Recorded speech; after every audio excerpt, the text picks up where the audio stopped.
2016년 박근혜 정부는 북한 핵실험에 대응하겠다면서 대북 확성기 방송을 다시 틀었다가 결국 2년 만에 중단했는데 알고 보니 확성기 자체도 성능이 불량으로 드러난 전형적인 군납 비리였습니다.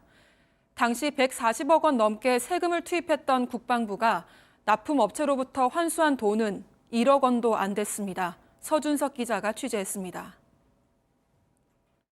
방송 틀겠습니다. 대통령이라 하더라도 개인정보보호법을 어기면 법적 처벌을 받게 되죠. 국방부가 이런 확성기 40대를 사들이며 낸 돈은 144억 원입니다. 하지만 이 대북 확성기 성능은 불량이었습니다. 군이 제시한 납품 조건인 가청거리 10km를 뻗지 못한 겁니다. 부품 원산지도 제안서와는 달리 국산이 아니었습니다.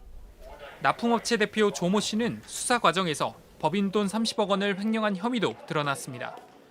결국 사기 혐의 등으로 기소된 조 씨 등 업체 임직원들은 지난해 말 대법원에서 실형 판결을 확정받았습니다. 그런데 JTBC 취재 결과 국방부가 현재까지 납품업체 인터엠으로부터 돌려받은 금액은 9천여만 원에 불과한 것으로 파악됐습니다. 애초 손해배상을 청구한 금액도 고작 2억 원뿐이었습니다. 사기쳐서 수십억을 편취한 사람은 교도소에서 몸으로 때우고 수십억 버는 거예요. 공소장에 따르면 대북 확성기 사업을 주도한 국군심리전단 소속 권모대령 등 장교 2명도 확성기 가청거리가 10km도 되지 못한다는 사실을 알고 있었습니다. 하지만 소음이 많은 주간평가를 아예 생략했습니다. 스피커 핵심 부품이 국산이 아니라는 점도 알면서 묵인했습니다.